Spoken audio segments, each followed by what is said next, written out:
distance in your eyes. Good afternoon, everybody. Welcome back to another showing of the Atheist Experience. I'm your host today, Ashley Perrian, and my co-host, Jeff D. Hi, folks. Welcome back. Thanks, Ashley. We are live today, October 3rd, and we are being sponsored by the Atheist Community of Austin, a non-profit educational organization promoting positive atheism and the separation of church and state. We have weekly meetings every Sunday at Crescent City Beignets at 1211 West 5th Street. It's a couple blocks west of Lamar. And that starts every week at 11:30 and goes until about 1, 2 o'clock. It's a very open, very informal meeting. Don't have to be a member to attend or anything like that. Any atheist-friendly people, more than welcome to come on down, meet us, and have a couple donuts. That is every Sunday, save the third Sunday of the month when we have our lecture series at the Austin History Center on 9th and Guadalupe. Those start at 12:30. I believe that we have a speaker lined up for the week after next. Today being October 3rd. I don't have the date in front of me for the actual lecture, but it's in 2 weeks from today. I believe we have a speaker lined up. I'm not too sure exactly who that is right now. 17th. 17th? Would have to be, wouldn't it? Apparently. Yeah. Around the October 17th. Keep the artificial intelligence. Artificial intelligence. Okay, we'll be having a lecture coming in. Cool. Talking about artificial intelligence on October 17th. Definitely sounds like could be interesting. Again, that's 9th and Guadalupe, the Austin History Center, October 17th, starting at 12:30. Also, other regularly scheduled events that we have is Atheist Happy Hour at Antonio's Tex-Mex on the southbound feeder of I-35, just south of 183. That's every Thursday, starts around 7:30, and it's very similar to Sunday meetings, very open, very friendly. Just come on down and talk to us. No membership or anything like that required. And again, that's every Sunday.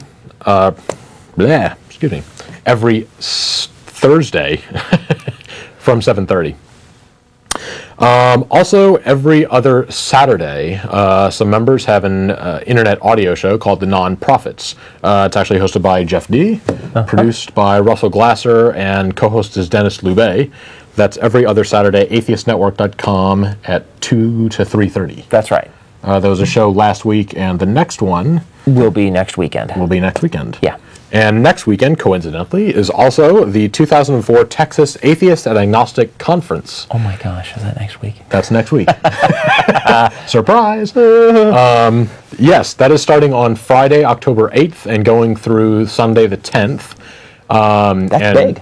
That's a big thing we're doing. Yes. That's a big, important, special thing. Yes. We have a link to it from our website on some detailed information on it.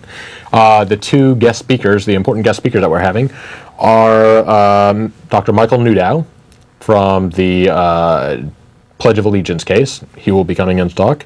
And also Thomas Van Orden, who is the lawyer trying to get down the Ten Commandments monument on the Austin Capitol grounds. That case is basically still being worked on. So Thomas Van Orden, who's dealing with that, is going to come in and also talk about that. The Nonprofits will be hopefully broadcasting live from the show, from the conference, and giving a little talk on basically how to do audio shows and radio shows and what needs to be required for that. I believe some of our producers from this show will also be doing a talk on how to do television shows, same type of vein. But anyway, that is this upcoming weekend, October 8th through 10th. We have a link to our link from our website to it, where you can get more information. Sounds like it's going to be very worthwhile. You should definitely go there and check it out if at all possible.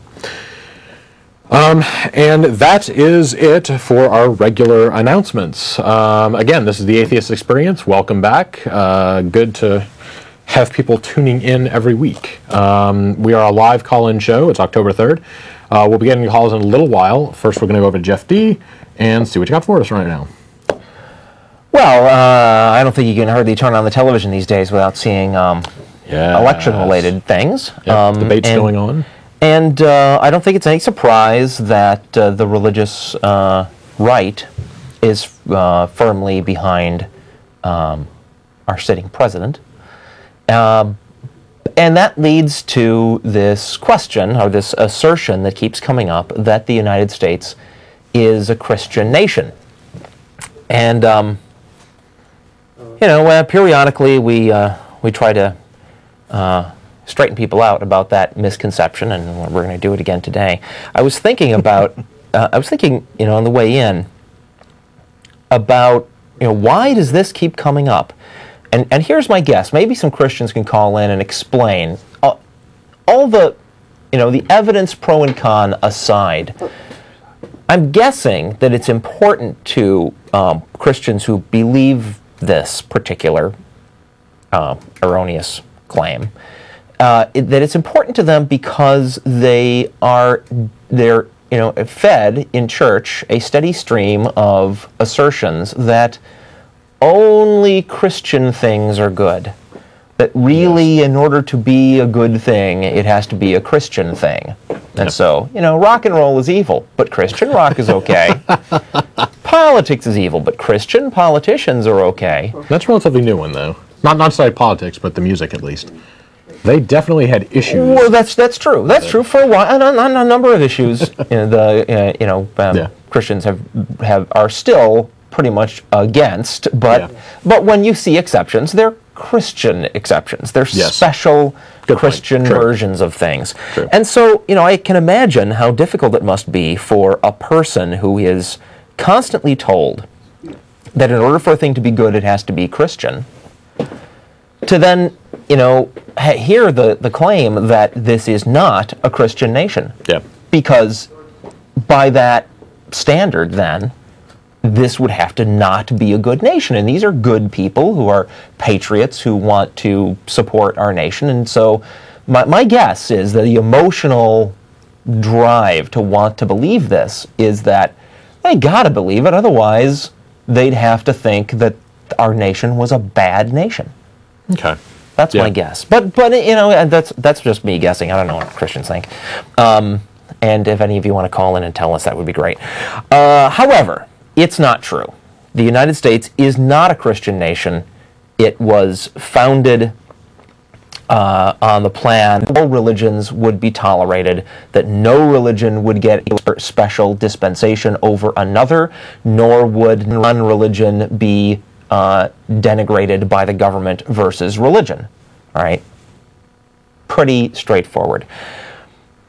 But people apparently, have managed to get to be adults in this country without ever finding out that a lot of our founding fathers, in fact, many of the ones whose names we most remember, were not, in fact, Christians, but deists. Not atheists, and I want to make that clear, too. We're going to read some of their quotes here to make it clear what these founding fathers felt about Christianity in particular. But remember, even though they have some pretty harsh things to say, they put together a nation that would accept any religion that any of its members have, including Christianity. Right? They were deists. Deists believe in a God. They believe in a creator entity. It tends not to be, and I might be understating this, it tends not to be a personal God.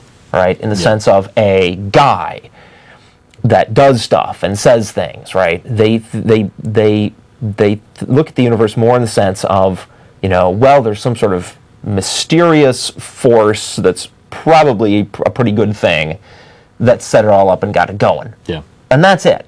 Yeah. The watchmaker type thing is usually what I've heard for that. Created the universe as a watch, which is just going. Yeah, that's not exactly the watchmaker argument. The watchmaker argument I've heard different arguments. Is an anti-evolution argument. Yeah. And this, this was before Darwin, so these guys had no reason to consider evolution. Yeah. Okay. So here we go. Thomas Jefferson. Let's start with him. Okay, Christians, hold on to your butts here, because this is going to be shocking. Thomas Jefferson wrote, "The Christian God can easily be pictured as virtually the same God as the many ancient gods of past civilizations. The Christian God is a three-headed monster, cruel, vengeful, and capricious. If one wishes to know more of this raging, three-headed beast-like God, one needs only to look at the caliber of people who say they serve him. They are always of two classes, fools and hypocrites. It's Thomas Jefferson. It's not me. Probably not a Christian there. Thomas Jefferson, not a Christian, deist. Deist, believed in a God, had a lot of criticisms of Christianity and Christians. To put it mildly. Here's another one. History, I believe, Thomas Jefferson again, history, I believe, furnishes no example of a priest-ridden people maintaining a free civil government. This marks the lowest grade of ignorance, of which their political as well as religious leaders will always avail themselves for their own purpose. They're basically saying, Yeah. people start taking religious leaders seriously, that leads to the destruction of the free civil government in favor of the religious claims. Okay, here's another one. Thomas Jefferson.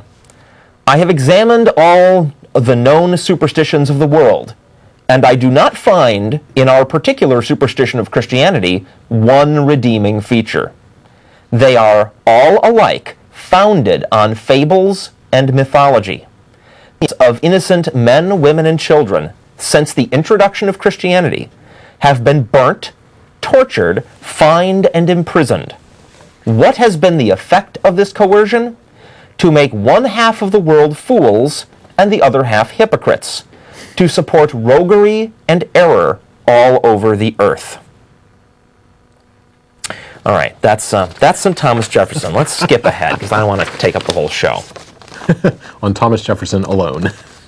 Yeah, there I have the rest of that page is all Thomas Jefferson. And just in case you're worried that somehow, that's people putting words into his mouth, well, here's proof.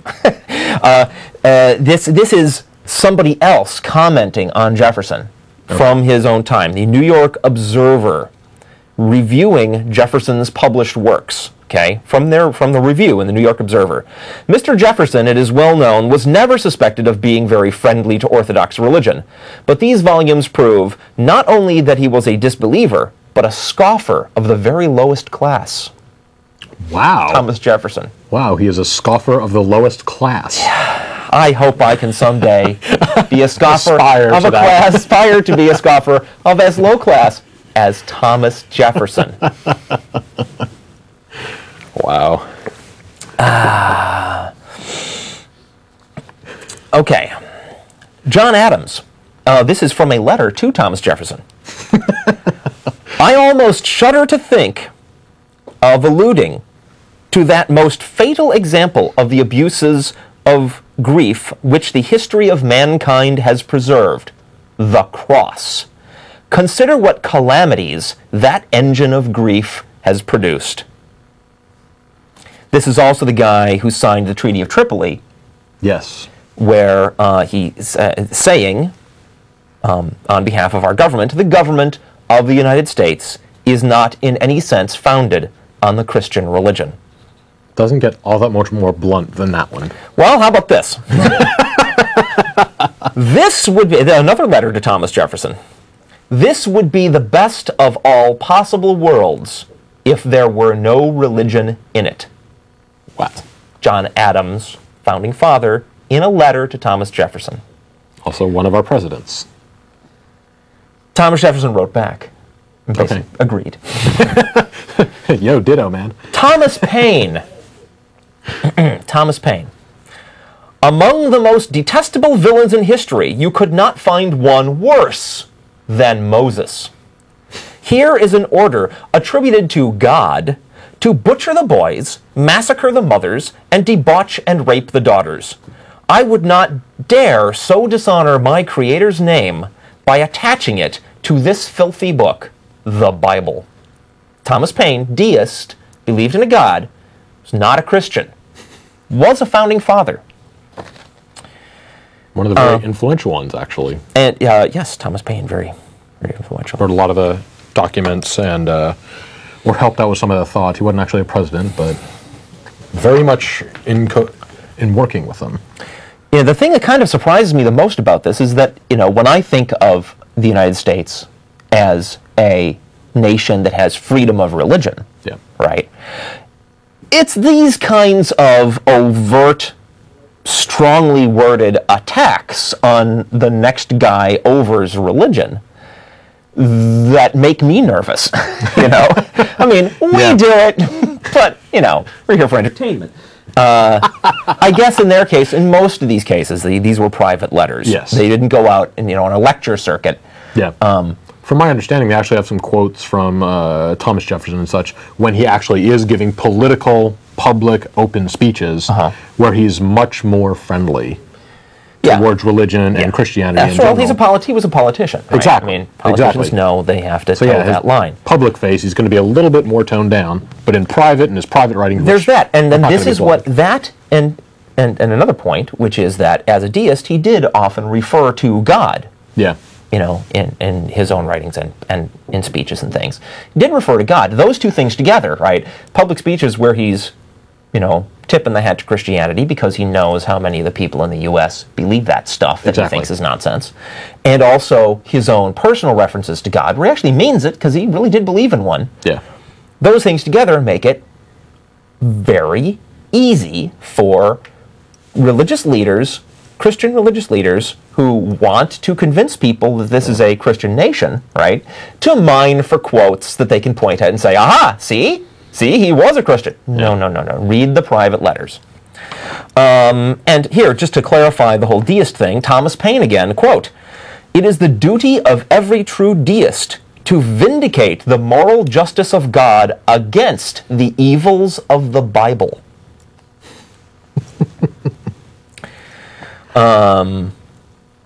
Just a couple more from him because it's a shorter section. Thomas Paine, "Accustom a people to believe that priests and clergy can forgive sins, and you will have sins in abundance." Yep. All right. Finally? Oh, no, I get two more. James Madison. Let's do James Madison next. What influence, in fact, have ecclesiastical establishments had on society? In some instances, they have been seen to erect a spiritual tyranny on the ruins of the civil authority. On many instances, they have been seen upholding the thrones of political tyranny. In no instance have they been guardians of the liberties of the people. James Madison, founding father. Rulers who wish to subvert the public liberty may have found an inestablished clergy convenient auxiliaries, allies. A just government instituted to secure and perpetuate civil liberties needs them not. Madison objected to the practice of state-supported chaplains in Congress. Yes. And to the exemption of churches from taxation. He wrote, quote, "Religion and government will both exist in greater purity the less they are mixed together." Also, the number, the industry, and the morality of the priesthood and the devotion of the people have been manifestly increased by the total separation of the church from the state. I'll skip ahead one more and we'll wrap this up and go to whatever else you got. Finally, Ben Franklin, right? Ben Franklin, jolly old Ben Franklin, right? Everybody likes Ben Franklin. Smart guy, right? Invented things. Yeah.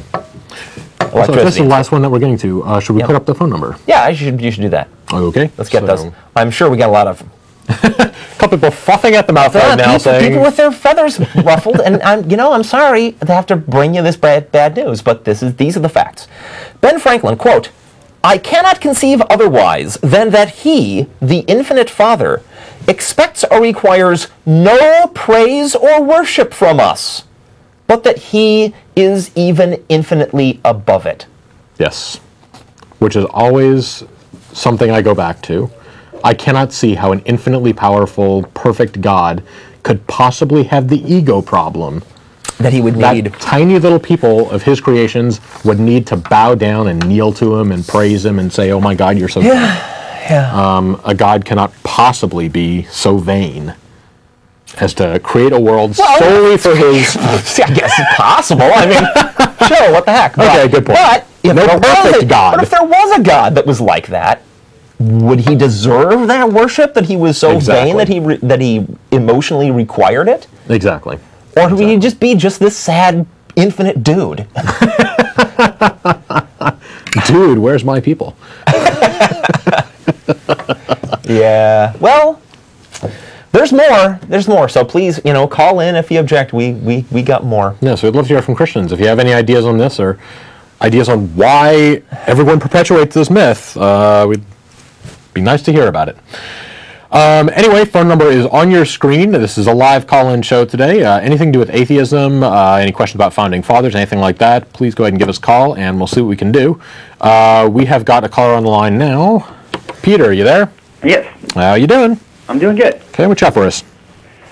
Well, I saw this special on PBS the other day, and they were really good at sounding extremely scientific and stuff until they came to this one point about recognizing intelligent design and things, and they kept saying how preposterous it would be to see like Mount Everest is happening in nature. And they're saying that's more likely than the first one-celled organism. On PBS? Yeah. Well, Do you remember the name of the program?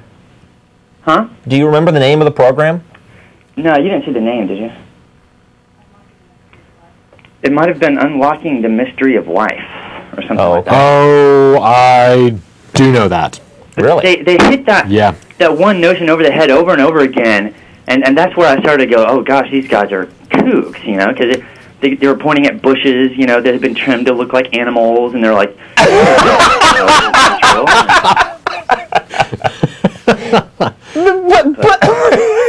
Actually, remember, you had a lot to say about evolution and the science behind it before, and actually, it most likely was not Unlocking the Mysteries of Life. That's a specific one. We had a video, actually, from a viewer a couple years back send us a video of that show, Unlocking the Mysteries of Life. And that was all about basically abiogenesis. It talked about the cell, and it had this incredible part where they kept, pounding on the flagellum in the cell. Yeah. Which is basically a little rotor on the back that moves around. Irreducibly Irreducible complexity. Thank you. I can't even say it, much less reduce it. But they had a long, long talk on that and how this couldn't possibly have happened by chance, therefore there's a God.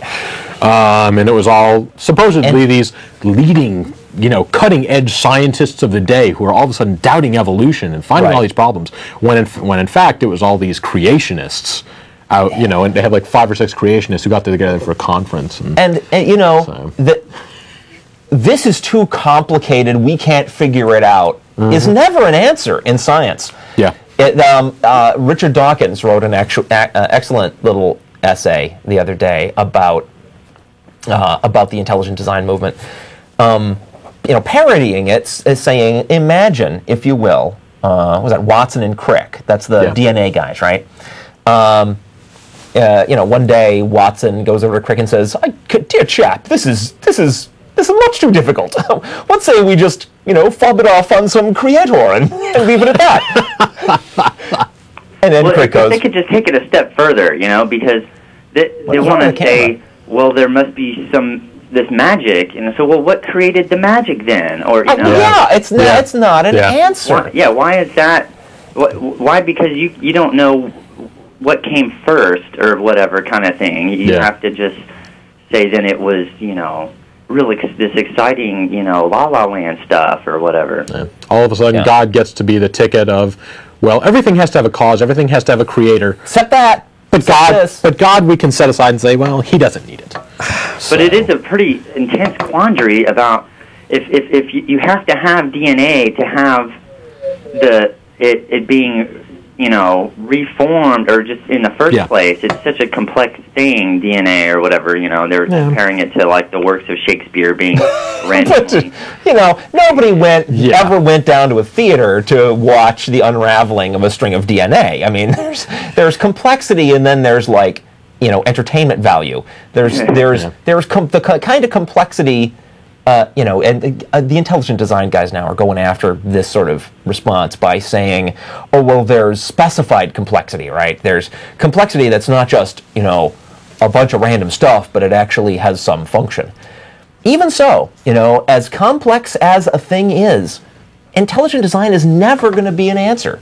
It's just not. Yeah. Because A, it doesn't really answer anything, and B, it requires the premise that in order to exist, a complex thing has to have been created by an even more complex thing, and then you just get this infinite regress where you eventually get to God, and then the intelligent design guys throw up their hands and say, well, we don't know. Why don't they just throw up their hands and say, we don't know, before they, you know, regress all the way back to a deity? Yeah. They could do it at that point. The only reason they don't is they have a religious agenda. Yeah. They did a really good job of hiding that. It was like they refused to come out with the word God throughout the entire thing. Well, they have to now, because there have been, you know, court cases that have thrown out creationism as religion. Exactly. So they're trying to get their way without making it religion. And the hilarious thing is that they get groups like the Raelians supporting them. You know those guys? They're hilarious. These UFO worshipping people.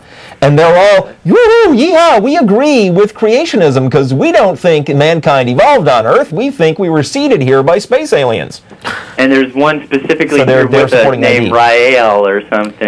Yeah, washed up race car driver who's found a really great way to have lots of sex. Yeah, he's got some wacky things on him. So, okay, do you have anything else? That was. I just wanted to throw that at you. I didn't know if you'd seen it. We didn't see that, but I'll try to track down what it was. Yeah. PBS, that's shameful. That's unusual for them. So, all right, you have anything else? No, that's it. Okay, thanks a lot for calling. Hey, no problem. Thanks.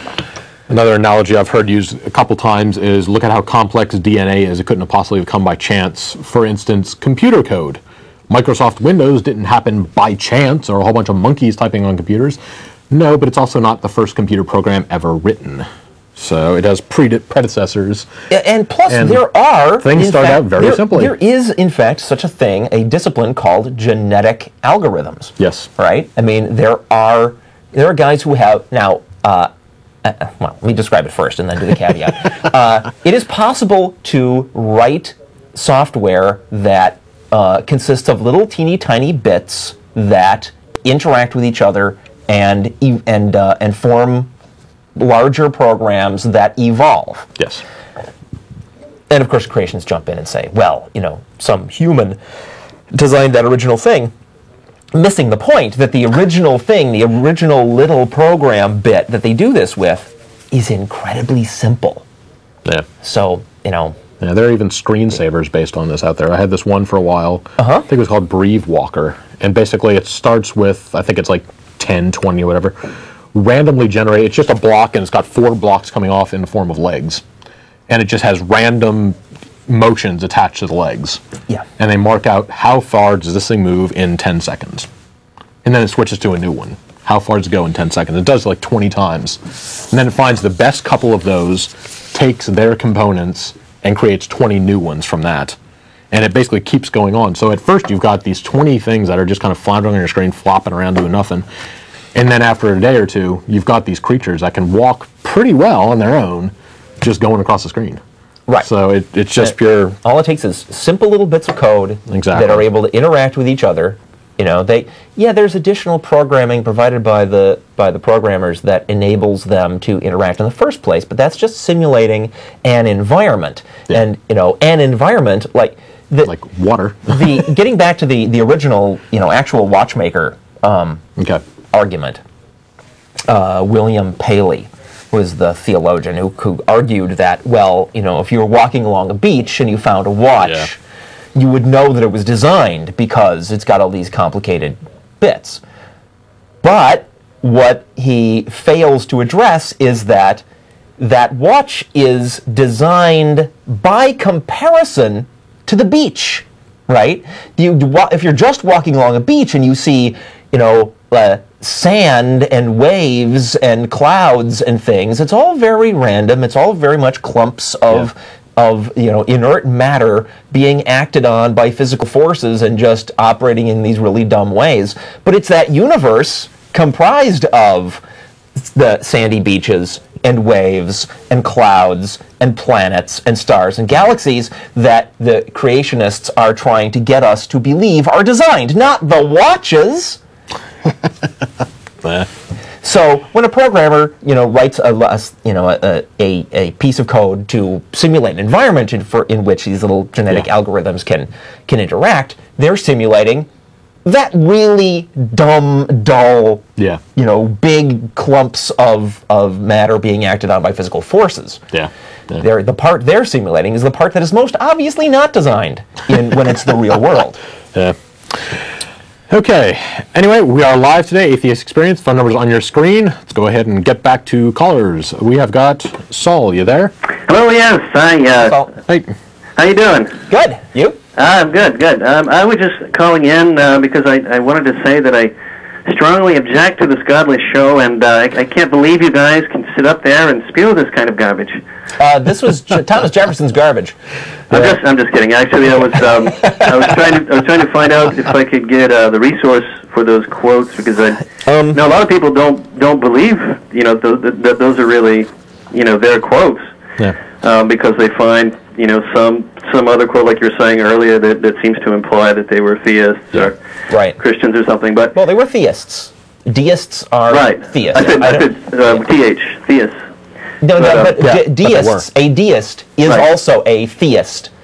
Because a theist is a guy who believes in a god. But deists are not Christians. Okay. Okay, I'm sorry. My previous understanding is a little bit different than that, but okay.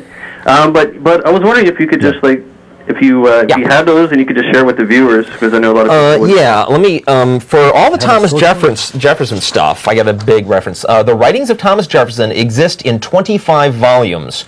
The references that I used here were found in the book Six Historic Americans by John E. Remsburg, who also interviewed many of Abraham Lincoln's associates. Much of his work on Jefferson came from the memoirs, correspondence, and miscellanies from the papers of Thomas Jefferson, 4 volumes edited by Thomas Jefferson Randolph. That's that's the original Thomas Jefferson's grandson. That's the Thomas Jefferson stuff.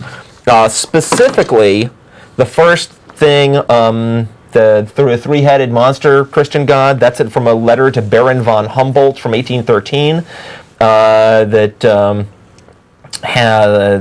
Christianity makes half the world fools and the other half hypocrites, is from a letter to William Short. They have quite a few sites out there, though, that compile these specific ones. Yeah. Okay. And I don't know of any offhand. Unfortunately, I don't have any web links references. by chance? We may I would have links. I would suggest put some of those on there. That would be interesting. That's a great idea, and I'll recommend it to our webmaster. We may very well. Otherwise, Google searches for Founding Father, atheism. I know a couple of atheist-related sites out there have this type of information on them. I just don't know of any offhand. Okay. But Google searches, I found them pretty simply. I have one more quick question. Have you guys heard of the Glen Rose creationist? Yeah. I was about to go there. I was this close to going there yesterday, actually. Did you catch them when they were on the Daily Show? No, I didn't. I've been down there twice, and I actually talked to Carl Baugh, the researcher there. Really? Really? Yeah. Yeah. I know the first Saturday of every month he has a lecture series. If you go on the first Saturday, they had one of their interviewers from the Daily Show talking to, I don't know if it was Carl Baugh. It was. Was it Carl Yes. Baugh? And they had a TV set up, and they were showing the Flintstones. Yeah. And they had Carl Baugh actually talking about how historically accurate the Flintstones cartoon is. Right. Because human beings existed alongside dinosaurs, so they probably did make them their pets and use them to, like, mow the lawn. Because that is, in terms of, I'm very evolutionist, but in terms of alternate theories, actually going there and seeing some of the footprints, and of course he was on Nova, and he went up through this hill and excavated further footprints. What do you think those are? I mean, fakes. You think they're all fakes? Well, it was historically established that at least one instance of a footprint from that area where he got his evidence had been physically chiseled out, like toes chiseled onto an existing print. Okay. So, I mean, and once there's evidence that that's going on, it really spoils the entire batch of data. You know, there's no reason to trust any of it.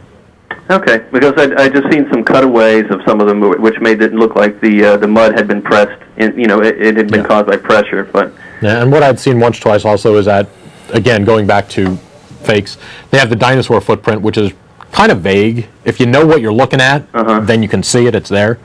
But the human footprint was like near perfect. Right. And over time, when you're dealing with something in erosion and such, neither of them's going to be all that good. Right. And so the dinosaur one, relatively real because it's been worn away. It's got the general shape there.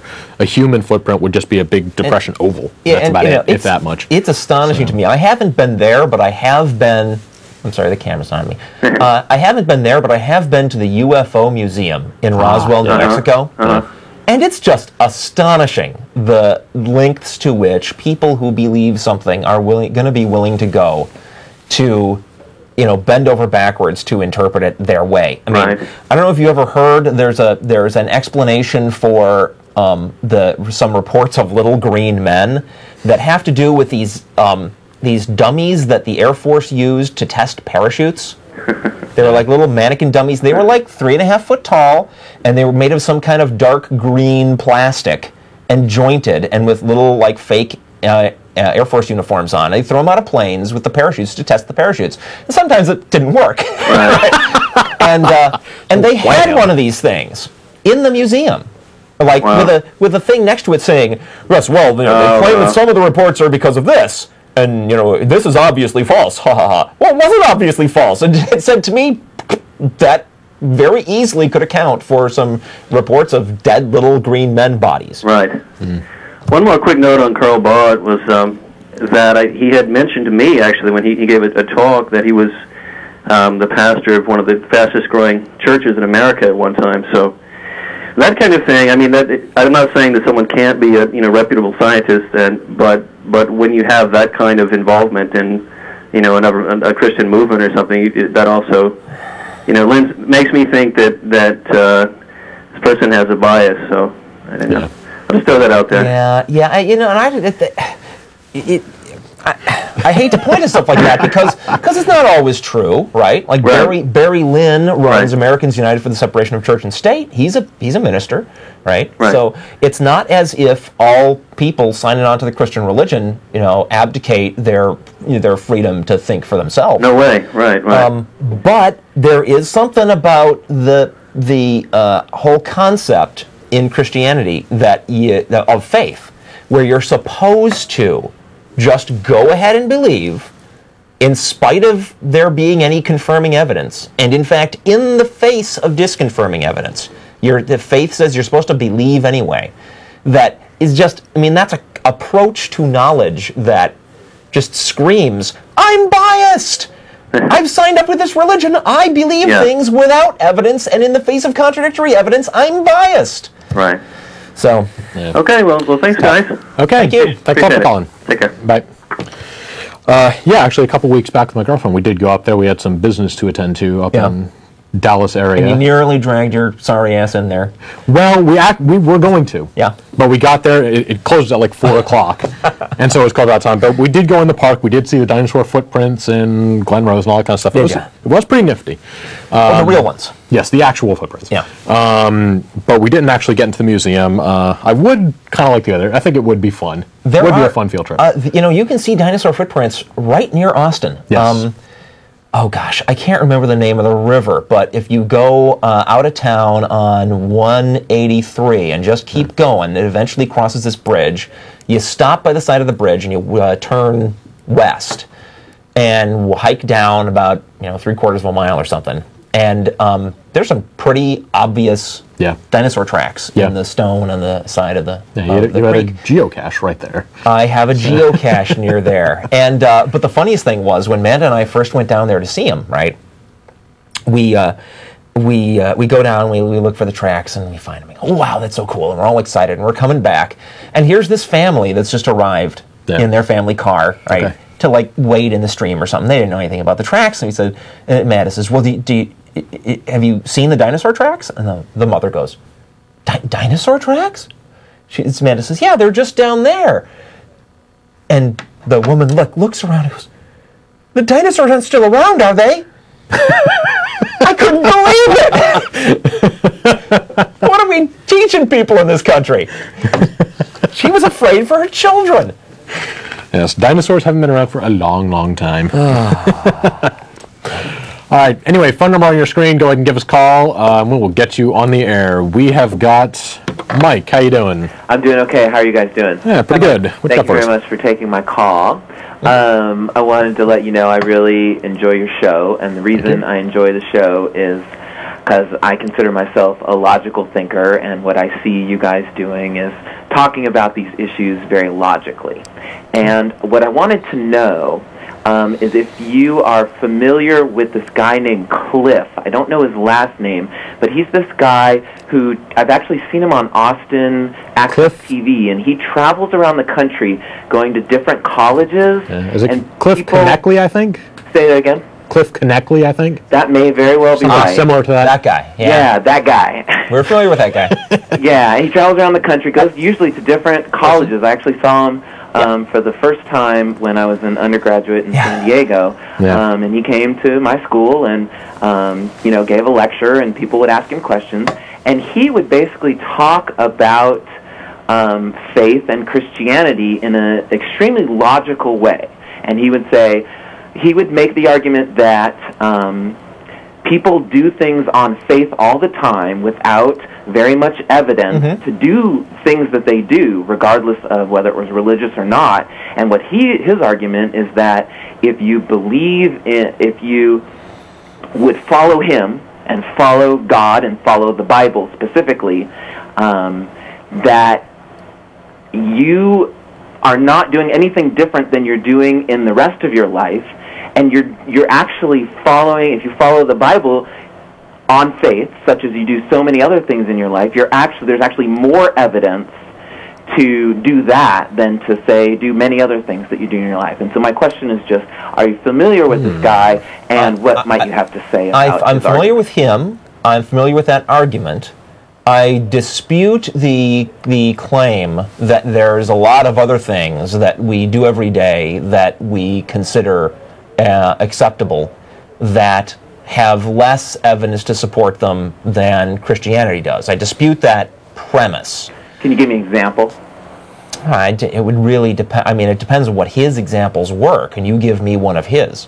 I don't know that I can offhand. I'm sorry. But I agree. I wrote about this. I used to be in a group called the University Skeptical Society that was at UT, and we did a debate on campus, and I talked about that in my presentation at that debate. That there are in fact a lot of things that we have to make assumptions about, just in order to operate, right?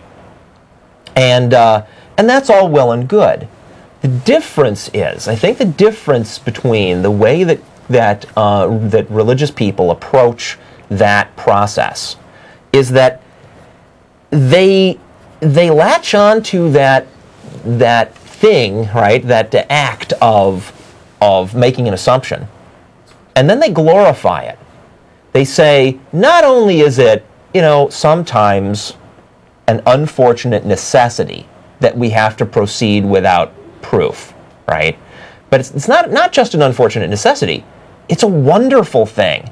If you do that, that's great and shows that you love God, and they blow it way out of proportion. I think it's a tragedy every time that we have to move forward and do something without actually knowing what it is we're doing, right? I think that's a bad thing, but unfortunately necessary a lot of the time. I just don't see the argument for how it's necessary to do it in Christianity, in the first place. Not only not necessary, but, certainly not a wonderful thing when you do it, when you leap to conclusions like, there's a creator God, and he lives in a magical kingdom called heaven, and he's got armies of winged supernatural beings that serve him, and he created everything. I mean, that's a huge amount of stuff to take without any evidence. that's not like, I woke up in a cave and I can't see the way out, so I'll just set off in a direction. That's unfortunate if you don't know the way out of the cave. But you got to get moving or you're going to starve to death in there. That doesn't make it a good thing. And Christians try to not only turn it into a good thing, but then misuse it to try to justify belief in all kinds of wacky stuff. I think that's well put, and I think that's pretty similar to how I think about it. I don't necessarily consider myself atheist. I think I consider myself more agnostic. I think it's a pretty similar thing, the way that you guys think and the way that I think. I think there are a lot of things out there that are happening that I don't have an answer to and don't know how to explain them. But when I see Cliff talk and him, go through his argument, what I really liked about the way you just put that is that he's asking me to base my whole life upon this assumption. And what I would say to him is, okay, maybe there are things that I do on faith, such as, if I have to make an assumption to get out of this cave, I need to go some direction. That's not my whole life, hopefully. That's trying to navigate a particular problem that I'm having at the time, and I have to do that out of necessity, such as you put it. Right, and there's real obvious consequences. It's not, there's no real obvious consequences to, not being a Christian. I mean, they tell you there are. Sure. They'll tell you about hell, right? They'll tell you about eternal salvation. They can't prove a lick of it, So they're trying. I think that's largely the mimetic function of hell, is to scare people into thinking, well, this is like that cave scenario, right? You're in danger, and if you don't make this decision, then a bad thing's going to happen to you. Well, they can't prove that you're in danger in the first place. Right. Well, hey, man, scare tactics. I think we know those are pretty effective. Yeah, they love them. Used by our, if we get back to your church and state argument. Exactly. Like to use that, so. Yeah. All right, well, thanks a lot for your time. I do appreciate it. All right, thanks a lot for calling. All right, goodbye. I'm sorry, I hogged most of that call. I'll back off a bit. All right, again, live call-in show. We will have the phone number on your screen momentarily. We have a couple callers lined up. We are going to go on to Richard. You there? Yes, good afternoon, Jeff, and your name, Liz? I'm Ashley. Yeah, well, I used to be at the point where you guys were, as logic is what, directed me in life. Okay. And you guys are saying that I'm a Christian. I'm a recent Christian. I've been about 2 years. I've always believed in a creator, and I couldn't pinpoint it. Okay. And you guys are saying that Christianity is not based off of logic. And it's the last caller. It's the last caller that said logic. I mean, logic is a very specific thing, right? There's very specific rules about how you formulate, arguments and stuff, and that's part of where we're coming from. I would use the broader term of critical thinking, right? Critical thinking includes logic and other basic rules of thumb about how to make good decisions. Okay. Well, then that's the same as Christianity, then. I mean... How's that? Logically, I know that he exists, and I could, just as you say God doesn't exist, I can give you examples that it says he can exist. And that's with any belief by anybody. If somebody believes in something, he's going to look and reaffirm his belief. Says you reaffirm your belief but you have to by knowledge, and wisdom is the only one thing eternal. Yeah, but you have to have some kind of proof or evidence to believe in God. Okay, ask something of me where I can give you proof as to that.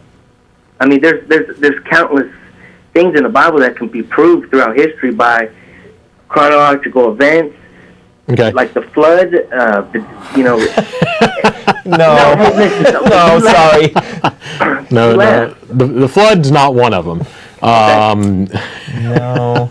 Looking at some of the evidences out there, or evidences, I should put. Yeah, and my faith reaffirms the evidence that I've seen. I was at the point at one time where I believed that there was not a God. Okay, but if you're selectively looking at evidence, for instance, there's the idea that they have the different layers. You have the Cretaceous and all these different layers of rocks and such, and then you'll find a tree stump that goes between 5 or 6 of them. If you look at that one piece of evidence, that one idea, then sure, you could say, okay, geologic column, doesn't really mean all that much. But it's when you start looking at dozens and dozens and dozens of different pieces of evidence that you can start looking at that one and say, something's wrong with that one, something wacky happened, so we can safely discard that one instance. And let's look at all the others where it's backed up and it works correctly. So if you're selectively looking at evidences, you're not going to get anywhere. Well, I'm not selectively looking at, like, one tree is pinpointing a thing. Okay. Like, as far as the flood goes, God speaks to us in parables because we can't understand his true meaning. So wait, are you saying the flood is a parable, or that it actually historically happened? It actually historically happened. Well, why did you just whoa, Richard, why did you just bring up parables then? What does parables have to do with it if, like, you know, the obvious physical evidence proves it in the first place? We wouldn't need a Bible to tell us that there was a flood if the evidence proved it in the first place. Does support that. There's evidence that does support that. But you know, there are, of course, many people that say that, right? Okay. Well, unless you want to believe that there's a conspiracy by in the scientific community to suppress that, then there is a tiny fringe of people who claim that the evidence shows that, and the vast majority of scientists who've actually looked at the evidence say no, it doesn't prove any such thing. Okay, I can look at somebody like a scholar like George L. Schroeder. He's PhDs galore, and on the same token, he's a Jewish. Now, as I watch other programs, how can one guy state a fact and then who's strictly based on faith, but then when you watch another program or find information based on scientific knowledge and they directly correlate, how can you disprove that? I'm not sure what you're asking us to disprove. Yeah. You're trying to say that there are things taken on faith that later, through scientific analysis, turn out to be true? And you're saying, so because later scientists found out it was true, that proves that faith was actually worth something? That faith told you the right thing in the first place? Huh? I know faith is worth something. But I'm trying to figure out what your reasoning is here. Okay. I don't mean to put words in your mouth. I'm trying to actually get a good argument out of you. Okay, you're trying to figure out why my faith has been invoked. I'm trying to figure out where you're going with this whole discussion. What's your point? I'm just supposed to be a Christian. I'm supposed to say God exists. Who says? I'm a Christian. What do you mean supposed to? Who said you're supposed to? Okay. Excuse me? Who said you're supposed to? The Bible. Who said you're supposed to pay any attention to what that book says? You might condone my faith in God and not believe in Him, but why would you not agree that even if you don't believe in what my belief in God, why would you disprove that I'm trying to go out and help people better themselves? Not one. We have no problem with that. I believe that you want to. I believe you want to help people better themselves. Yeah, we have no problem with that. I believe you that if you say that's what you want to do, I believe you. Sure, you want to help people better themselves. I think that you could probably do it more effectively if you didn't base your actions on faith. And how are my actions based on faith? Because I read out of a book and it's supposed to I believe. You were just saying that they were. You tell me. Life has been told to you. How is it any different from the Bible? What?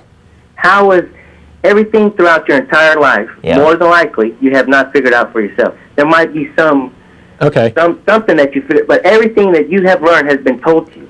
Yeah, or you have read from a book. And so you're taking the Bible as a piece of evidence. And this is why. Oh, Richard, I think I can explain. I think I can answer your question. Yeah. This is why you brought up logic, and I brought up critical thinking. Yes. Right. Okay. Well, it's just a critical thinking is when I use those words, what I mean is a broad set of basic rules of thumb that have been proven over many years of trial and error to help people make good decisions. And when I say good, what I mean is to help people reach conclusions, after thinking about stuff, that conclusions that are actually accurate, right? That have some basis in reality. And so, you brought up, well, everybody's biased and everybody's who's got a preconception is going to interpret things their way, right? That's why we need to have on top of our preconceptions, we need to have an understanding of basic principles of how you draw good conclusions. Okay. And one of them is, I'm sorry to say, one of them is, don't just believe a thing because some book said so. I mean, that flies in the face of a basic principle of how to make good choices. Okay. There's way more going on than what some book told you. Yeah. Just because one book says that God exists and created the world doesn't mean all that much unless you got evidence to back it up. Alice in Wonderland is another book, but you're not going to believe everything in it just because it's a book. Some people may. I don't. But some people don't. I'm joking. And so anyway, just taking a book. But anyway, we're not here to make you not a Christian. Now, I mean, you guys can sit here and pinpoint this and this isn't true or this isn't true. Yeah. But what's to say? What's inside of an atom? They say I mean, you got. Oh, never mind. It's really basically a losing battle as far as somebody that believes in something wholeheartedly and you believe in something wholeheartedly. It's opinion. You have your reasons for believing what you believe, right? Yes, and we have our reasons for believing what we believe. Oh, I'm not. Our reasons is incorrect. You're right, cool. And the purpose of our show is not to tell people that they shouldn't be Christians. Yes, right? that's I don't care. Be a Christian. That's cool. That's your choice. But we're approaching things two different ways. You are approaching things from the basis of faith. As far as I can tell, that's what it sounds like you're saying you're doing. Okay? I don't want to put words in your mouth. Okay. Correct me if I'm wrong. Sounds like you're saying, you believe that the Bible is the Word of God, and so you believe the things the Bible tells you on faith, right? Yeah. We, on the other hand, have reached that's how you reached your beliefs. We reached our beliefs through a process of critical thinking. Okay. Right? We didn't have I used to be a Christian. I didn't start out saying, boy, you know what I really want to achieve in life? I want to achieve a darn good excuse not to believe in God. Man, I had no preference either way. People told me there was a God. I said, okay, and I went along with it. But over years of actually thinking about what the evidence was, and thinking about whether all the pieces fit together, I concluded eventually, no, that just doesn't seem to follow. Now, if you want to say that faith is the way to decide stuff, okay, fine. Folks like us are going to say, no, that's not the way to figure stuff out. I guess there's two kinds of Christians. There's one kind of Christian who has faith, and he believes that going to church every Sunday is what's going to do him. And then there's a follower of the faith who gets faith, starts having feelings, with faith comes knowledge. And that's the problem. What you're telling you isn't true. That's the problem. That's not true. Yeah. Believing is not knowing. It's two different things. The point to believing a thing is after you've got the knowledge, then you say, okay, I've got the knowledge, now that's a thing I can believe. You're doing it the other way around. You're believing, and then you're claiming that because you believe, that's knowledge. It's not. Okay. Well, see, my faith has been invoked in me, and I wanted to reaffirm my faith. And I'm not saying I looked into different avenues to find the knowledge. As far as reading a book by George O. Schroeder, I got one in my hand here by somebody. I mean, their knowledge, which you use as your critical knowledge, your critical logic, reaffirms my faith. Does it? Yes, it does. That's weird because we're using it and our reaction is completely different. Our conclusion is completely different from yours. Yeah. So that's weird. How is critical logic different from faith? I mean, well, I just told you, right? Faith is you decide. I have faith in order to get the knowledge. When I skip faith, but that's backward. That's backward from the way it works, normally, right? Okay. The way you normally decide that something is worth believing is you reserve judgment, you take a good hard look at it, right? evaluate the evidence, listen to multiple sides, then you make a decision. After you've made the decision, then you say you believe. With faith, what you do is... I could see then your point as atheism as far as logically these things could not exist. Okay, I started off that way. I found faith, and then I got to another step. So, I mean, it's kind of... Well, yeah, but... Sorry. Again, we just think that's the wrong way to go about it, but different people work different ways. And I have mine, and there's no way you can sway either of ours, but I can't tell you that. Yeah, sometimes people change sides. I mean, like, I used to be a Christian, but that's not the purpose of our show. So, you know. Yes, sir, I understand that. Thanks for your call. Okay. Oh, no, thank you. Thanks a lot. Yeah, I mean, there are always different ways to go about things. We just think that believing in something and then looking for evidence to back that up is the wrong way to go about life. Yeah, and of course, you know, we're not claiming to be perfect, and you know, we don't.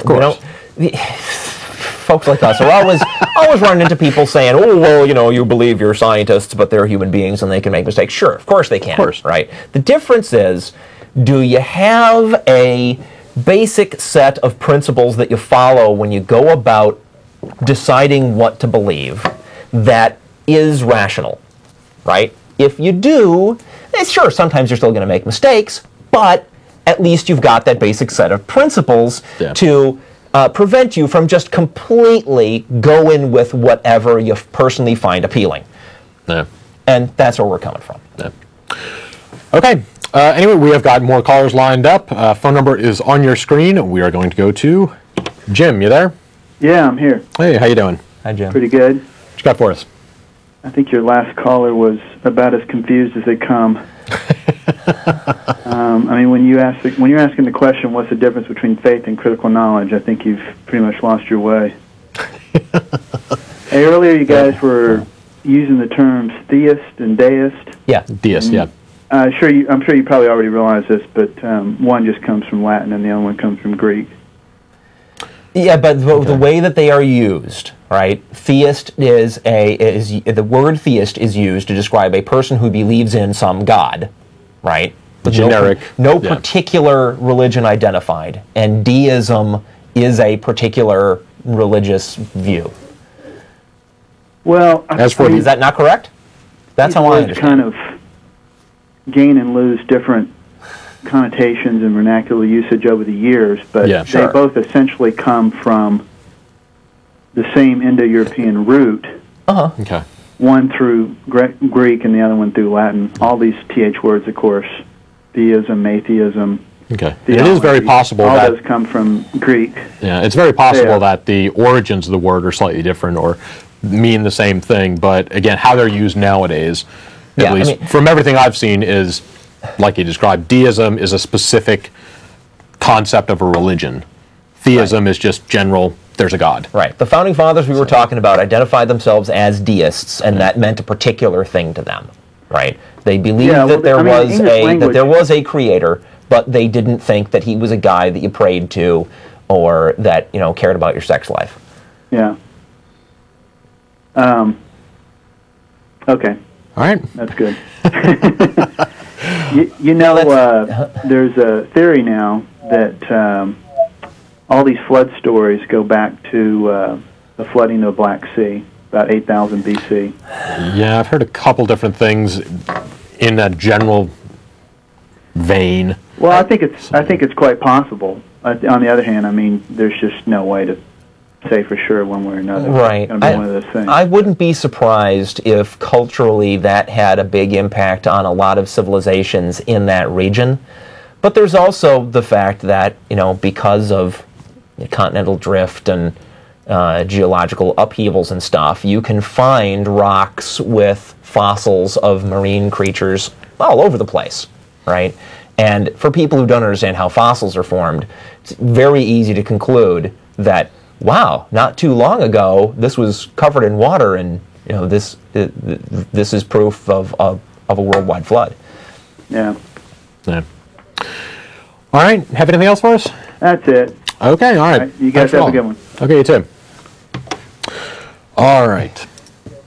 Okay. Yeah, I'm ready. All right. Again, let's go on to more callers. We are live today, and phone number will be on your screen.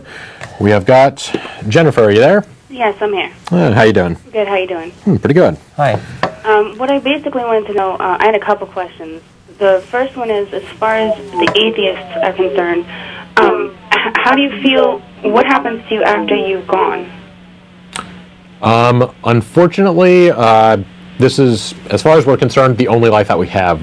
We don't have, as far as we know, any kind of soul or existence beyond this. And so, as far as I'm concerned, when I die, my consciousness just essentially turns off. Now, my effects in the world could continue. I mean, if I, come up with some great theories or something like that, a person's ideas, beliefs, and whatever can live on, founding fathers. But, in another 60 years from now or whatever, I'm just going to stop. So you say you don't believe in spirit or soul or anything like that? No. That's correct. Okay, because, actually, can you hold on while I turn off the TV? Yes, please do. Yes. Okay. Any callers who are out there? Call from a space alien here. It's cool. Make sure you turn off your TV when you call in, because it sounds wacky. All right, sorry. Okay. Wow, that doesn't help. Yeah, it doesn't, does it? Sorry. Are you standing near some big magnet? No, it's a phone. This is better? Yeah, could you, maybe you should just ask your question and we'll answer it on the air for you. Okay. Yeah. Anyway, what I wanted to say was, I had an experience where I was dead in a car accident, and I saw everything. I was outside of my body, and I saw everything, and the thing that I remember the most about that experience is the feeling of peace and the consciousness that I had after I was outside of my body. Yeah. You saw everything. Huh? See, okay. I mean, yeah, I saw everything. I've done a significant amount of research into these after-death experiences. First of all, you're here, so depending on your definition of the word dead, it might be entirely reasonable to say no, you were never dead. Right? If dead means you're completely destroyed and you ain't coming back, then you weren't dead. Mm-hmm. So there's that. But I don't want to nitpick with you. I mean, how could you explain if I was inside of the car in the passenger side, then how could I see when the ambulance came, the lady who got out of the car, my boyfriend who ran out of the car and came to I mean, like, I saw everything like it was a television screen. A lot of times your brain can make these movies up essentially based on other input. You can hear things happening, and so you can essentially make up the picture for it to go along with it. Yeah, plus things like that. There was also a mist of some kind of there was also a mist of some kind of electrical field that was in a tunnel shape that went through the car, and as it touched the car or got near the car, it's like everything broke up into the particles. Because everything is a particle, an atom, a neutron, electron. But ma'am, and then you asked me how it is you could have seen all that stuff, and I can easily imagine, not accusing here, I can easily imagine you after the fact filling in a lot of blanks in your memory of what you think you saw, right? Actually, no. What I'd like you to answer is, how could you possibly have seen that stuff from up there in the air over the car when you didn't have any eyeballs up there? There's two parts. There's body that is kind of like we know how vision works. That comes into the body that runs. But ma'am, we know how vision works. Right. We know how vision works. With right? your human eye. I mean, photons enter your eye. They go through a lens. They get interpreted by cells in the back of your eyeball. Those signals go to your brain. You didn't have any of that stuff up there. You had no eyeballs to be interpreting any photons. Yeah, but you don't really, I mean, you need eyeballs, but only for a human body. You don't really need eyeballs to see when you're I have no evidence. I have no evidence of any non-physical people floating around. There's just none. All right. Do you believe in an aura? No. Even though you mean like if you mean like a supernatural like no, I mean an aura of the human body. Yeah, they have not been proven. No. Auras are actually you can have a aura. Oh my gosh. A 13-year-old girl disproved this thing called therapeutic touch. Have you ever heard of that? Yeah, actually, I know about it. Her therapeutic touch, okay, this girl for her high school science project had therapeutic touch people come in, stick their hands through holes in a cardboard screen, right, and say, okay, I'm holding my hand under yours. Tell me which of your hands my hand is under. Now, if those therapeutic touch people could actually feel human auras and manipulate them, they should have been able to feel the presence of the aura of her hand. And they completely couldn't do it. How many people did that test, though? It has been repeated. Yeah, it's been repeated. But how many people total? Thousands by now. There have been lots and lots and lots of tests. Thousands of licensed therapeutic touch practitioners. It's completely bogus. It's your imagination. It's completely bogus. It's been disproved. We have no energy. I mean, but if we're just rubber, then how would we be able to be electrocuted? I mean, you got to take into consideration the things that can you see an extra or an infrared? The thing for you to do is take some biology classes. They'll tell you all about how the human body is able to be alive. I know how the human body is able to be alive, but it's the driving force that's behind the body. What driving force behind the body? It's chemistry. It's chemistry. Chemistry is chemistry. That's one part of it, but there's another part of it. How do you know this? What other part? How do you know this, and what's the evidence? Energy is the evidence. What energy? The energy that therapeutic touch practitioners claim to be able to feel in a human aura, but they can't when they're tested. That energy. The ions that that's a complete fabrication of their imagination. And a 13-year-old girl in her high school science project proved it. So, okay, all right, let's take into consideration There's no such thing. The ocean. I mean, the water, salt water, the ocean, it produces ions. So if you have those ions that are produced by simple water, I mean, it can take effect on the human body, everything. And again, assuming that's true, it's still chemistry. We can't give you a complete, biology lesson here on our show. On how the entire... We have like 20 minutes left, and we ain't going to do it. Go to school, learn how human bodies actually work. Stop taking all this new age nonsense that you've heard and assuming that it's true and telling us that it has to be true. Go learn something.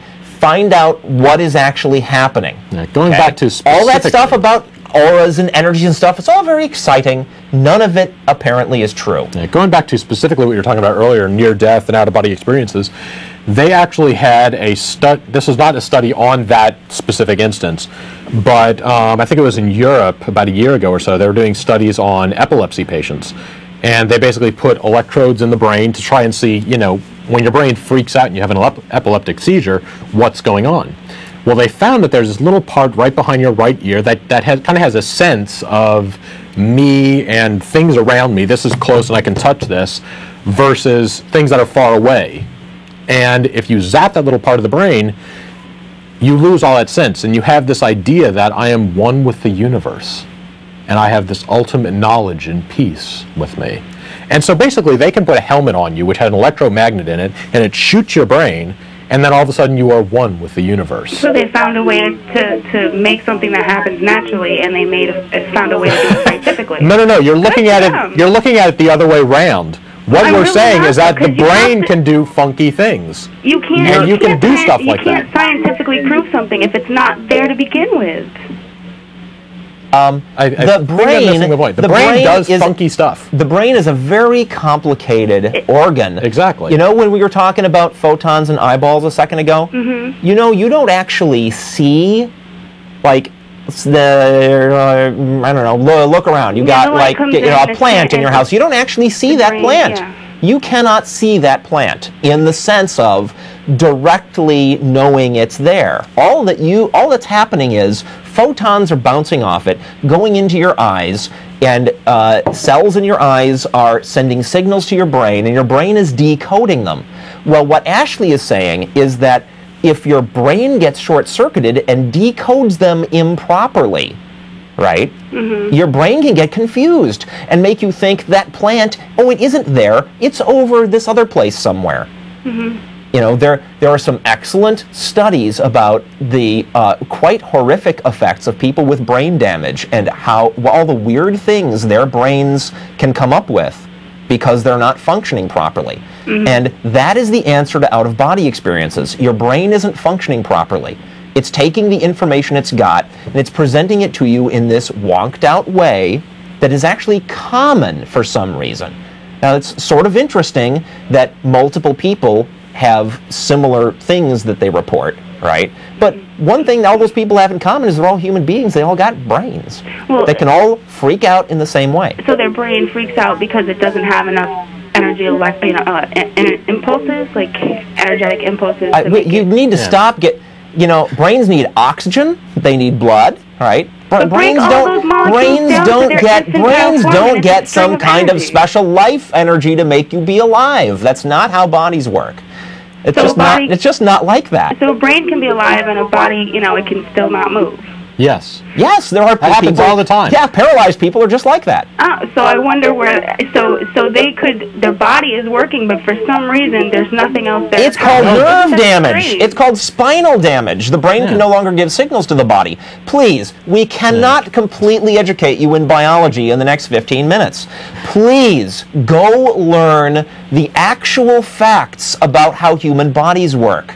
Okay? There's no mystical all this exciting mystical stuff about energy fields and auras is just claptrap. It's just nonsense. Okay. I'm sorry. It's just not true. No, don't apologize. That's your view. That you're science. It's not it's the view of us and like every I would say 95%. Oh, you got hands going up in the studio. but reputable scientists, people who've actually studied this stuff, okay, they know what they at least know, because a 13-year-old girl found it out, that human beings cannot wave their hands over other human beings and feel their energy auras. So that, energy is for sure, is absolutely not true. It's a fantastical thing. Huh? It's a fantastical thing. It's something that's made up, imaginary. Yeah. So imaginary. Wouldn't it be so far to say that we live on an Earth in a galaxy? Isn't that fantastical? What are you talking about? Well, I mean, how we live on an Earth. It's not just like we have evidence of the Earth and the galaxy. Every day there's the Earth. But I mean, when you spend a day, you don't see the Earth. To live in a galaxy, in a Milky Way. Yeah, that's very impressive. Just because something is impressive doesn't make it true. Some impressive things are true and some aren't. But that's the Earth exists, but human energy auras don't. Only because they haven't been fully proven and accepted. Ma'am, when they are, I will eat a hat for you on this show. All right, okay? I'll bring the ketchup. Okay. Fine. Right, Fine. Thanks for calling. There was actually a different study out there too. I remember this one. I got them a little mixed up with the epilepsy. It's a part of the brain. If they zap it, then the patient every single time. Now she was not a religious person or anything like that. Every single time she had an out-of-body experience. Yes, I think you were confusing. There's two different things. There's a researcher in Canada that has a helmet. You put it on, and you get the sense of the presence of supernatural things by exciting a certain part of the brain, which is again just the sense of there's like people around, right? Yeah.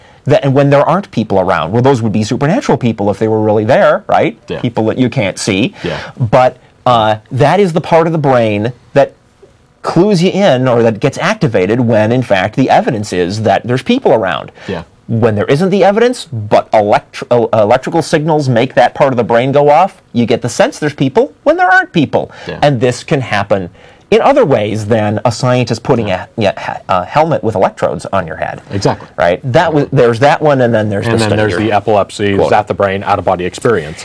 So, and I remember some article coming out, and I think it was actually a joke, but theologists saying they've found the ejection button for the soul. Oh boy. So anyway, people are, I think, human beings in general, from my experience, are way too eager to give credence to stuff they experience. Because, your experiences are just, what your brain comes up with after processing all your sensory input, and not all of it is, in fact, accurate. Yeah. So, anyway, we've got about 10 minutes left. We can go ahead and take a couple more callers. We have got Don. You there? Well, hello, gentlemen. Hi, Don. Hey. All right. Look, I would like for you to answer a question for me. You get me confused. I hear you use the word faith all the time, and I hear you use the word belief. Yeah. And I've heard you use it with reference to what your position is. Yet when you question about belief, about certain things, you say it's not belief. Say for an example, if I asked you, do you believe in the Big Bang Theory? First of all, it's a theory. No one can prove it. It hasn't been proved. Well, first, we'll take these things one at a time. Okay. When scientists use the word theory, they mean here is a description of how we think that thing works, right? Right. I'm sorry. First, they start with a hypothesis. Here's a description of how we think it works. They call it a theory when it gets accepted after huge numbers of tests of the evidence, right, to see whether the actual state of affairs matches the hypothesis. Okay. Theory in science does not mean what it means in everyday use to the man on the street, just a guess with nothing to back it up. A theory in science has vast piles of evidence supporting it. Okay, give me... So when you say nobody can prove it, I mean, that is the definition of proof in science. When you have a theory, right, that is accepted, that is considered proved. Okay, just because someone said that there's evidence to back it up, they can't show the evidence. Well, yes, they can. Wait a minute, let me finish. They say it's a theory. What evidence do you have? They don't. I got to correct you again. They don't say it's a theory because they can't show you the evidence. Okay, well, I'm asking you. They call it a theory because theory is the word for a description of how how part of the universe works that has been found to be accurate. Okay. Well, what evidence is there to the Big Bang? Okay. Lots. Oh boy. Oh, wow. Just give me one. Okay, the cosmic background radiation. Okay, there was a hypothesis. Okay, we have this idea that the universe started with an explosion of this nature, right? Well, there ought to be a whole bunch of this kind of particle around in the universe if that's true. So they set up big detectors and they scanned the universe and they found lots and lots and lots of that particular kind of particle. That is evidence confirming the theory. Okay, that theory is something that they guessed at to begin with. They cannot prove that the evidence is that there's a lot of this particle. They just surmised that it was. No. They actually found it was a particle. It was an hypothesis. Can I say something? It was an hypothesis. No, you can't, in fact, talk over us, sir. It is our show. Yeah. It was a hypothesis until they set up the detectors and detected the particles. That proved the hypothesis, transforming the hypothesis into a theory. Exactly. We had evidence. We had actually found the particles. They weren't saying, well, there should be, therefore there are. Yeah, they didn't conclude that there were particles until after they detected them. Exactly. So there is a big difference there. Still there? Okay, so they said that this was true, and how can you know that just because that particle exists, it's evidence that that theory is correct? Wait, hold it a second. You asked us for just one piece of evidence, and that's what you got. That's a theory. No, that's one piece of evidence. The presence of the cosmic background radiation is one of the pieces of evidence. That's what you asked for, and that's what we gave you. Because it is not factual. It's one man's idea. What? They set up detectors. That stuff is out there. Yeah, but who said that just because the radiation was there that they had to be a Big Bang? Again, one piece of evidence. Wow. One single piece. There have been lots of other pieces out there. In this case, it is. Caller? I'm sorry, what's his name? Don. Don, you're going to have to play fair, right? You asked us for just one piece of evidence, right? And we gave you one piece of evidence. No, that's not evidence. It is evidence, Don. To you, you believe it's evidence. No, Don, that's not how it works. There was a prediction based on a hypothesis. Don, please. Okay. There was a prediction based on a hypothesis that they would find this radiation if they looked for it, right? It wasn't proved at that point. Then they looked for the radiation, and they did find it. Yeah. That proved the hypothesis. Yeah. That is what you asked for. Now again, there are many, many things backing this up. What the whole thing is we have the idea that it came from an explosion, basically the whole Big Bang Theory. You know generally what it is. I'm not sure he does. Good point. But anyway, if that's true, we should see background radiation. We should see things moving away from us. Hang on. Physicists. We should see things moving away from us. That's things move away. I'm explaining something here. And so we should see lots and lots and lots and lots and lots of different things. Assuming this is true, here are 25 different things that we should see. You asked for one of them, we gave you the background radiation. Right. So that isn't talking about the fact that we see we see galaxies moving away from us really quickly. We have evidence of that. We have evidence that the universe is expanding. We have evidence of the kind of particles that were there when the universe started and how we now have, oxygen and lithium and all these other chemicals and stuff like that. We have theories on how we got those. And it's all backed up by the idea of the Big Bang. It's all going along hand in hand. Now, if it's your plan every time to ask us for one piece of evidence and then just brush it off saying, oh, well, who said that? What you need to do, like our last caller who needed to learn about biology, you need to learn about cosmology. We can't teach you everything that physicists have discovered for the last 200 years in the remaining 4 minutes of our show. But it's very unfair of you to call the show, ask for a piece of evidence, if you have no intention of taking it seriously when we give you one. Yeah. Okay? That's just not right. Okay. Did you have any final questions for us? That's not evidence.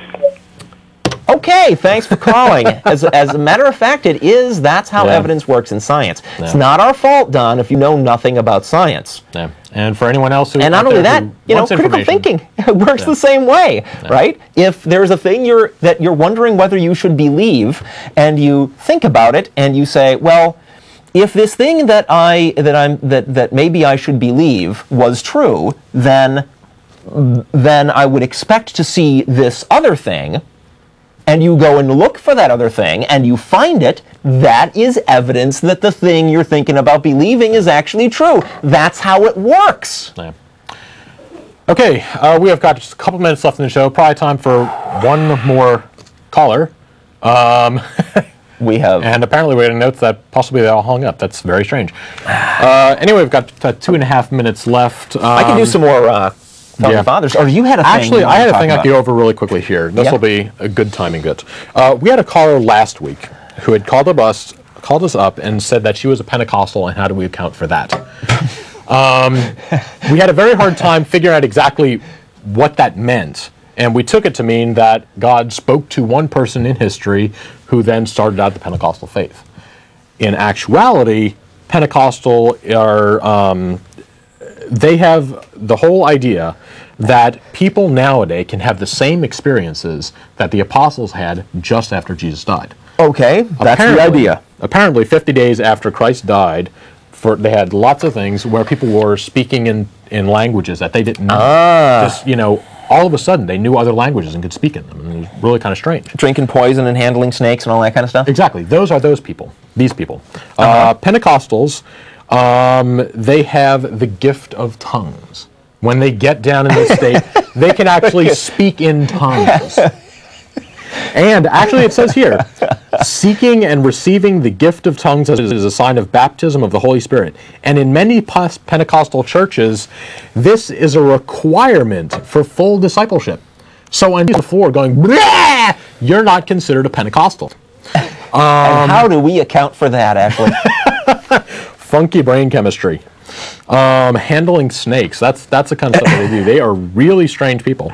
They're generally Christian. If that caller that caller ought to call you back and say, I have been bitten repeatedly by poisonous snakes and had vast quantities of toxin ingested into my body. How do you account for that? Yeah. That's an interesting question. Yeah. Not I'm a Pentecostal. So I'm it's thinking what the caller is actually saying. I account for saying. you being a Pentecostal the same way I would account for the next person over being a Methodist. Exactly. Probably raised that way. So. If not raised that way, then you had some point in your life where you were looking for a religion and you picked that one. Okay. Anyway, thanks everybody for watching. Thank you, Jeff, for coming on and helping out. It's been a blast as usual. Thanks, Ashley. Anyone, if you didn't get on the air, you have any questions, we have an email address, tv@atheist-community.com.